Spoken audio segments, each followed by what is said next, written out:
நீங்கள் பார்த்துக் கொண்டிருப்பது 24 நியூஸ் தமிழ். ராணி வேலு நாச்சியாரின் வரலாறு வடநாட்டு ஜான்சி ராணியின் வரலாற்றை விட முந்தியது. அமைச்சர் பேச்சு.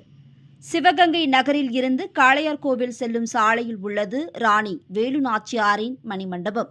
இந்த மணிமண்டபத்தில் சுதந்திர போராட்ட வீராங்கனை ராணி வேலு நாச்சியாரின் 295வது பிறந்தநாள் விழா அரசு விழாவாக கொண்டாடப்பட்டது. விழாவில் கூட்டுறவுத்துறை அமைச்சர் பெரிய கருப்பன் சிலைக்கு மாலைகள் அணிவித்து கௌரவித்தார். பின்பு அமைச்சர் பேசும்போது, ராணி வேலு நாச்சியாரின் வரலாறு என்பது வடநாட்டு ஜான்சி ராணியின் வரலாற்றை விட முந்தியது. அதேபோல் தமிழர் நாகரிகம் என்பது சிந்து சமவெளி நாகரிகத்துக்கு முந்தியது.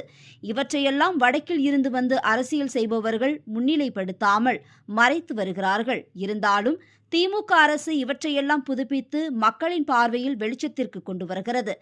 ராணி வேலு நாச்சியார் அறக்கட்டளை நிர்வாகிகள் கோரிக்கை மனு கொடுத்துள்ளார்கள். அந்த கோரிக்கைகள் எல்லாமே நியாயமானதாக ஏற்றுக்கொள்ளக்கூடியதாக இருக்கிறது. இவ்வாறு அவர் பேசினார்.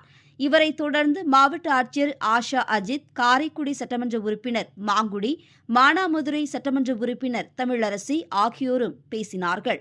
விழாவில் காரைக்குடி சட்டமன்ற உறுப்பினர் மாங்குடி, சிவகங்கை வருவாய் கோட்டாட்சியர் விஜயகுமார், சிவகங்கை நகர்மன்ற தலைவர் துரை ஆனந்த், மானாமதுரை நகர செயலாளர் பொன்னுச்சாமி, முன்னாள் சட்டமன்ற உறுப்பினர் நகர்மன்ற தலைவர் மாரியப்பன் கென்னடி, ஒன்றிய செயலாளர் துரை ராஜாமணி, திருபுவனம் பேரூராட்சி தலைவர் சேங்கை மாறன், திமுக ஒன்றிய செயலாளர் ஜெயராமன், கழக நிர்வாகிகள், தொண்டர்கள் உட்பட அரசு அலுவலர்களும் பங்கேற்று சிறப்பித்தனர்.